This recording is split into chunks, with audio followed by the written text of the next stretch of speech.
ಸತತವಾಗಿ 4ನೇ ಬಾರಿ ಡಿಸಿ ವಿಮೆನ್ಸ್ ಅವರು WPL ಫೈನಲ್ ತಲುಪಿದ್ದಾರೆ. WPL ಇತಿಹಾಸದಲ್ಲೇ ಮೋಸ್ಟ್ ಕನ್ಸಿಸ್ಟೆಂಟ್ ಟೀಮ್ ತರ ಕಾಣಿಸ್ತಾ ಇದ್ದಾರೆ ಡಿಸಿ ವಿಮೆನ್ಸ್ ಅಂತ. ಇನ್ನು RCB ವರ್ಸಸ್ ಡಿಸಿ ಒಂದು ಕ್ರೇಜಿ ಫೈನಲ್ ಆಗೋ ಎಲ್ಲಾ ಲಕ್ಷಣಗಳು ಕಾಣಿಸ್ತಾ ಇದೆ ಅಂತ ಹೇಳ್ತಾ, ನಮಸ್ಕಾರ ಗುರು, ಎಕ್ಸ್ಟ್ರಾ ಇನ್ನಿಂಗ್ಸ್ ಕನ್ನಡ ಚಾನಲ್ಗೆ ಸ್ವಾಗತ. ಏನಂದ್ರೆ DC women's versus GG women's ಏನ್ ಎಲಿಮಿನೇಟರ್ ನಡೀತಲ್ಲ, ಅದ್ರ ಬಗ್ಗೆ ನೀಟಾಗಿ ನಾವು ಲೈವಲ್ಲೆಲ್ಲ ಮಾತಾಡಿದ್ವಿ. ಡಿಸಿ ಅವರು ಸಖತ್ತಾಗಿ ಆಡ್ಬಿಟ್ಟು ಗೆದ್ದಿದ್ದಾರೆ. ಇನ್ನು ಈ ವಿಡಿಯೋದಲ್ಲಿ RCB ವರ್ಸಸ್ ಡಿಸಿ ಒಂದು ಫೈನಲ್ ಪ್ರಿವ್ಯೂ ಅಂತ ಏನಿದೆ, ಹೆಡ್ ಟು ಹೆಡ್ ಏನಿದೆ, ಸ್ಟ್ಯಾಟ್ಸ್ ಏನ್ ಹೇಳುತ್ತೆ, 1 ವರ್ಸಸ್ 1 ಏನ್ ಹೇಳುತ್ತೆ, ಸೊ ಒಂಥರ ಯಾರಾಗ್ತಾರೆ ಈ ವರ್ಷದ್ದು WPL ಚಾಂಪಿಯನ್ಸ್, ಇದ್ರ ಬಗ್ಗೆ ಒಂಚೂರು ನೀಟಾಗಿ ಈ ವಿಡಿಯೋದಲ್ಲಿ ಮಾತಾಡೋಣ ಅಂತ. So RCB versus DC final ಇದು ಎಲ್ಲಿ ನಡೆಯುತ್ತೆ ಅಂದ್ರೆ ವಡೋದರದಲ್ಲಿ. ಅಫ್ಕೋರ್ಸ್ ಸೇಮ್ ಕ್ರೀಡಾಂಗಣನೇ, ಬಟ್ ಪಿಚ್ ಯಾವ ತರ ಕೊಡ್ತಾರೆ ಅಂತ ನೋಡ್ಬೇಕು. ಹೈ ಸ್ಕೋರಿಂಗ್ ಗೇಮ್ ಆಗುತ್ತಾ ಅಥವಾ ಲೋ ಸ್ಕೋರಿಂಗ್ ಗೇಮ್ ಆಗುತ್ತಾ, ಪ್ರೆಷರ್ ಅಂತೂ ಇದ್ದಿದ್ದೆ ಫೈನಲ್ ಅಂತ ಹೇಳ್ಬಿಟ್ಟು. ಬ್ಲ್ಯಾಕ್ ಸೋಲೇ ಇರುತ್ತೆ, ಬಟ್ ಸ್ಟಿಲ್ ಒಂಥರ ನೋಡ್ಬೇಕು ಯಾವ ತರ ಏನ್ ಕತೆ ಅಂತ. ಆಮೇಲೆ ಏನಂದ್ರೆ ಸ್ಟ್ಯಾಟ್ಸ್ ಮೂಲಕ ನೋಡೋದಾದ್ರೆ, ಈ ಕಡೆ ಹೆಡ್ ಟು ಹೆಡ್ ನೋಡೋದಾದ್ರೆ ನಮ್ಮ RCB ಅವರು 3 ಸರಿ ಗೆದ್ದಿದ್ದಾರೆ, ಈ ಕಡೆ ಡಿಸಿ ಅವರು 6 ಸರಿ ಗೆದ್ದಿದ್ದಾರೆ ಲಾಸ್ಟ್ 10 ಮ್ಯಾಚಸ್ ಇಟ್ಕೊಂಡ್ರೆ. ಸೊ 1:2 ಇದೆ ಗುರು ವಿನ್ ರೇಷೋ. ನಮ್ಮ ಮೇಲೆ ಅವರು ಅಪ್ಪರ್ ಹ್ಯಾಂಡ್ ಸಾಧಿಸಿದ್ದಾರೆ ಅಂತಾನೆ ಹೇಳ್ಬಹುದು. ಇನ್ನು ಈ ಒಂದು ವಡೋದರ ಪಿಚ್ ಅಲ್ಲಿ ಸ್ಪೆಷಲಿ ಬ್ಯಾಟಿಂಗ್ ಫಸ್ಟ್ ಮಾಡಿದವ್ರಿಗೆ ಏನಪ್ಪಾ ಅಂದ್ರೆ 31% ವಿನ್ ಆಗಿದ್ದಾರೆ, ಬ್ಯಾಟಿಂಗ್ ಸೆಕೆಂಡ್ ಮಾಡಿದವರು 69% ವಿನ್ ಆಗಿದ್ದಾರೆ.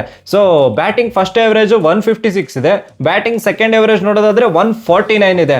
ಈ ಒಂದು ಕ್ಯಾಲ್ಕುಲೇಷನ್ ಎಲ್ಲ ನೋಡಿದ್ರೆ ಆಮೇಲೆ ಪ್ರೆಷರ್ ಇರುತ್ತಲ್ವಾ ಫೈನಲ್, ಸೊ ಅದಕ್ಕೋಸ್ಕರ ನಮ್ಮ RCB ವಿಮೆನ್ಸ್ ಅವರು ಏನಾದ್ರೂ ಟಾಸ್ ಗೆದ್ರೆ ಬ್ಯಾಟಿಂಗ್ ಫಸ್ಟ್ ತಗೊಳ್ಳಿ ಅಂತ. ಸೊ ಸ್ಕೋರ್ ಬೋರ್ಡ್ ಅಲ್ಲಿ ಒಂಥರ ಸಖತ್ ಒಳ್ಳೆ ಟೋಟಲ್ ಕಲೆ ಹಾಕ್ಬಿಟ್ರೆ ಡಿಸಿ ವಿಮೆನ್ಸ್ ಅವ್ರ ಮೇಲೆ ನಾವು ಸ್ವಲ್ಪ ಹೆವಿ ಪ್ರೆಷರ್ ಹಾಕ್ಬೋದು ಅಂತ, ಆ ತರ ಒಂದು ಸಿಚುವೇಶನ್ ಕ್ರಿಯೇಟ್ ಮಾಡ್ಕೋಬಹುದು ನಮ್ಮ RCB ವಿಮೆನ್ಸ್ ಅವರು. ಅಫ್ಕೋರ್ಸ್ 31% ವಿನ್ ಇದೆ ಬ್ಯಾಟ್ ಫಸ್ಟ್, ಬಟ್ ಸ್ಟಿಲ್ ನಾವು ಅವ್ರ ಮೇಲೆ ಹೆವಿ ಪ್ರೆಷರ್ ಹಾಕ್ಬೋದು, ಒತ್ತಡ ಹಾಕ್ಬೋದು ಅಂತ ನನ್ಗನ್ಸುತ್ತೆ. ಇನ್ನು ಎರಡೂ ತಂಡಗಳ ರೀಸೆಂಟ್ ಪರ್ಫಾರ್ಮೆನ್ಸ್ ನೋಡೋದಾದ್ರೆ ನಮ್ಮ RCB ಲಾಸ್ಟ್ 5 ಮ್ಯಾಚಸ್ ಅಲ್ಲಿ ವಿನ್ ಲಾಸ್ ವಿನ್ ಇದೆ. ಅಂದ್ರೆ ಏನಪ್ಪಾ ಅಂದ್ರೆ 2 ಮ್ಯಾಚ್ ಕಂಟಿನ್ಯೂಸ್ ಆಗಿ ಸೋತಿದ್ವಿ, ಬಟ್ UP ವಾರಿಯರ್ಸ್ ವಿರುದ್ಧ ನಾವು ಕ್ರೇಜ್ ಆಗಿ ಗೆದ್ಬಿಟ್ಟು ಫೈನಲ್ಗೆ ಎಂಟ್ರಿ ಕೊಟ್ಟಿದ್ವಿ. ಇನ್ನು ಡಿಸಿ ಅವ್ರದ್ದು ನೋಡೋದಾದ್ರೆ ಅವ್ರದ್ದು ಲಾಸ್ಟ್ 5 ಮ್ಯಾಚಸ್ ಅಲ್ಲಿ ವಿನ್ ಲಾಸ್ ವಿನ್ ಇದೆ. ಅಂದ್ರೆ ಕಂಟಿನ್ಯೂಸ್ ಆಗಿ ಅವ್ರು ಗೆಲ್ತಾ ಇದ್ದಾರೆ, ಸ್ವಲ್ಪ ಮೊಮೆಂಟಮ್ ಅವ್ರ ಕಡೆನೆ ಶಿಫ್ಟ್ ಆಗಿದೆ ಅಂತ ಅನಿಸ್ತಾ ಇದೆ. ಇನ್ನು ಈ ವರ್ಷದಲ್ಲಿ ಯಾವ ತರ RCB ವರ್ಸಸ್ ಡಿಸಿ ನಡೀತು ಅಂದ್ರೆ, ಫಸ್ಟ್ ನಾವು ನವಿ ಮುಂಬೈಯಲ್ಲಿ ಆಡ್ಬೇಕಾದ್ರೆ ಡಿಸಿನ ನಾವು ಮಟ್ಟನೆ ಹಾಕಿದ್ವಿ ಅಂತ ಅನ್ನಿಸ್ತು. ಯಾಕಂದ್ರೆ 166 ಕಾಲ್ಔಟ್ ಆಗ್ತಾರೆ ಡಿಸಿ ಅವರು, ನಮ್ಮ ಕಡೆ ಚೆನ್ನಾಗಿ ಬೌಲಿಂಗ್ ಮಾಡ್ತಾರೆ. ಸೊ 167 ಟಾರ್ಗೆಟ್ ನಾವು 18.2 ಗ್ಯಾಪ್ ಅಲ್ಲೇ ಮುಗಿಸ್ಬಿಡ್ತೀವಿ, 169 ಹೊಡೆದ್ಬಿಟ್ಟು. ಏನಂದ್ರೆ ಸ್ಮೃತಿ ಮಂದಣ್ಣ ಸಖತ್ತಾಗಿ ಆಡ್ಬಿಟ್ಟು 96 ಎಲ್ಲ ಹೊಡಿತಾರೆ. ಬಟ್ ಈ ಕಡೆ ವಡೋದರಕ್ಕೆ ಬಂದಾಗ ಏನಾಯ್ತು ಅಂತಂದ್ರೆ ಡಿಫ್ರೆಂಟ್ ಕೇಸೇ ಆಗ್ಬಿಡ್ತು ಗುರು. ಯಾಕಂತಂದ್ರೆ ನಮ್ಮ ಮಿಡಲ್ ಆರ್ಡರ್ ಬ್ಯಾಟಿಂಗ್ ಒಂಥರ ಕೊಲ್ಯಾಪ್ಸ್ ಆಗೋ ತರ ಮಾಡಿದ್ದು ಡಿಸಿ ವಿಮೆನ್ಸ್ ಅವರು. ಸಖತ್ತಾಗಿ ಬೌಲಿಂಗ್ ಮಾಡಿದ್ರು, 109ಕ್ಕೆಲ್ಲ ನಾವು ಆಲ್ ಔಟ್ ಆಗ್ತೀವಿ, ಅವ್ರು ಈಸಿಯಾಗಿ 110 ಟಾರ್ಗೆಟ್ ಎಲ್ಲ ಚೇಸ್ ಮಾಡ್ತಾರೆ. ಸೊ ಒಂಥರ ಮಿಡಲ್ ಆರ್ಡರ್ ಸ್ವಲ್ಪ ಆ ಕಡೆ ಈ ಕಡೆ ಅನ್ಸಿದ್ದು, ಡಿಸಿ ಬೌಲಿಂಗ್ ನೋಡ್ಬಿಟ್ಟೆ ಅಂತ ಅನಿಸ್ತು. ನಮ್ಮ ಬ್ಯಾಟಿಂಗು ಸ್ವಲ್ಪ ಆ ಕಡೆ ಈ ಕಡೆನೆ ಮಾಡಿದ್ರು, ಯಾಕಂದ್ರೆ 9 overs 61 for 1 ಇದ್ರು, ಅಲ್ಲಿಂದ ಸ್ವಲ್ಪ ಮಿಡಲ್ ಆರ್ಡರ್ ಕೊಲ್ಯಾಪ್ಸ್ ಆಯಿತು ಅಂತ.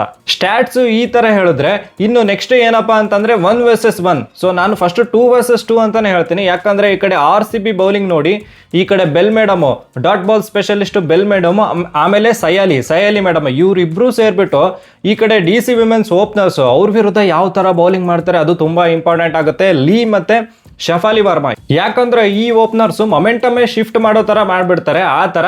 ಆಮೇಲೆ ಏನಂದ್ರೆ ನಮ್ ಕಡೆ ಬೌಲಿಂಗ್ ಅಲ್ಲಿ ಅಫ್ಕೋರ್ಸ್ ಶ್ರೇಯಾಂಕ ಪಾಟೀಲ್ದು ಸ್ವಲ್ಪ ಮಹತ್ವ ಇದೆ ಬೌಲಿಂಗ್ ಅಲ್ಲಿ. ಯಾಕಂದ್ರೆ ಇವ್ರದ್ದು ಡಿಸಿ ವಿಮೆನ್ಸ್ ಅವ್ರದ್ದು ನೀವು ನೋಡಿ, ಬ್ಯಾಟಿಂಗ್ ಫುಲ್ ರೈಟ್ ಹ್ಯಾಂಡರ್ಸೇ ಇದ್ದಾರೆ, ಯಾರು ಲೆಫ್ಟ್ ಹ್ಯಾಂಡರ್ಸ್ ನಿಮ್ಗೆ ಕಾಣೋದೇ ಇಲ್ಲ. ನಿಕ್ಕಿ ಪ್ರಸಾದ್ ವರ್ಗೂ ರೈಟ್ ಹ್ಯಾಂಡರ್ಸೇ ಇದ್ದಾರೆ. ಸೊ ಇದು ನಮ್ಮ ಶ್ರೇಯಾಂಕ ಪಾಟೀಲ್ ಅವ್ರಿಗೆ ಒಂಚೂರು ಸ್ವಲ್ಪ ಬ್ಯಾಕ್ ಫುಟ್ ಅಲ್ಲಿ ಇಟ್ಬೋದು, ಬಟ್ ಆದ್ರೂ ನಮ್ಮ ಶ್ರೇಯಾಂಕ ಪಾಟೀಲ್ ಮ್ಯಾನೇಜ್ ಮಾಡಿದ್ರೆ ಚೆನ್ನಾಗಿರುತ್ತೆ ಅಂತ. ಆಮೇಲೆ ಡಿ ಕ್ಲರ್ಕ್, ಇವರು ನಮ್ಮ ಒಂದು ಸ್ಟ್ರೆಂತ್ ಅಂತಾನೆ ಹೇಳ್ಬೋದು, ಮೇನ್ ಸ್ಟ್ರೆಂತ್ ಅಂತಾನೆ ಹೇಳ್ಬೋದು. ಯಾಕಂದ್ರೆ ಪವರ್ ಪ್ಲೇ ಆದ್ಮೇಲೆ ಬಂದ್ಬಿಟ್ಟು ರನ್ಸ್ ಮಿಡಲ್ ಓವರ್ಸ್ ಎಲ್ಲ ಒಂಚೂರು 2 ಓವರ್ ಎಲ್ಲ ಚೆನ್ನಾಗಿ ಮಾಡ್ಕೊಡ್ತಾರೆ. ಆಮೇಲೆ ಲಾಸ್ಟ್ ಅಲ್ಲಿ ಬ್ಯಾಕ್ ಎಂಡ್ ಅಂದ್ರೆ ಸ್ಲಾಗ್ ಓವರ್ಸ್ ಅಲ್ಲೂ ಚೆನ್ನಾಗಿ ಮಾಡ್ಕೊಡ್ತಾರೆ, ರನ್ಸ್ ಎಲ್ಲ ಕೊಡಲ್ಲ. ಸೊ ಇವ್ರ ಮೇಲೇನು ನಾವು ತುಂಬಾ ಡಿಪೆಂಡ್ ಆಗಿದ್ದೀವಿ ಅಂತ.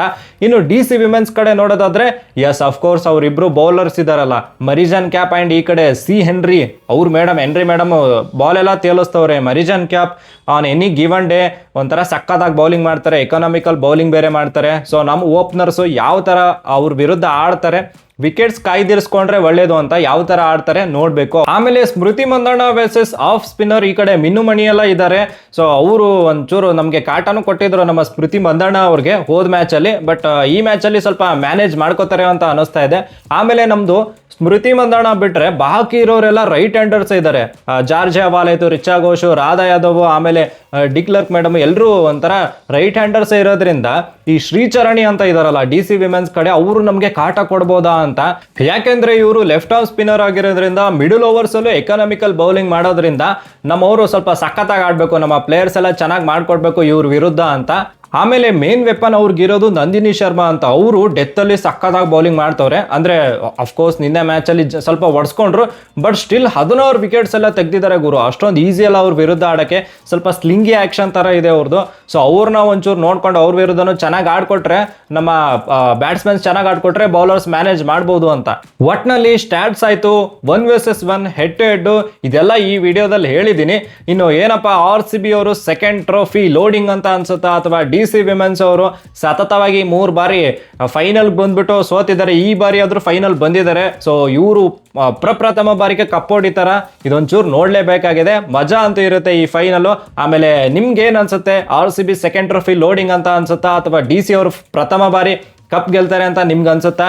ಏನ್ ಅನ್ಸುತ್ತೆ ಅಂತ ಕಮೆಂಟ್ ಬಾಕ್ಸ್ ಅಲ್ಲಿ ನಿಮ್ಮ ಅನಿಸಿಕೆನ ತಿಳಿಸಿ. ಅಂಡ್ ಈ ವಿಡಿಯೋ ನಿಮ್ಗೆ ಇಷ್ಟ ಆದ್ರೆ ಪ್ಲೀಸ್ ಲೈಕ್, ಶೇರು, ಸಬ್ಸ್ಕ್ರೈಬ್ ಮಾಡೋದು ಮಾತ್ರ ಮರಿಬೇಡಿ ಅಂತ ಹೇಳ್ತಾ, that's it for the day. Bye. ಜೈ ಕರ್ನಾಟಕ.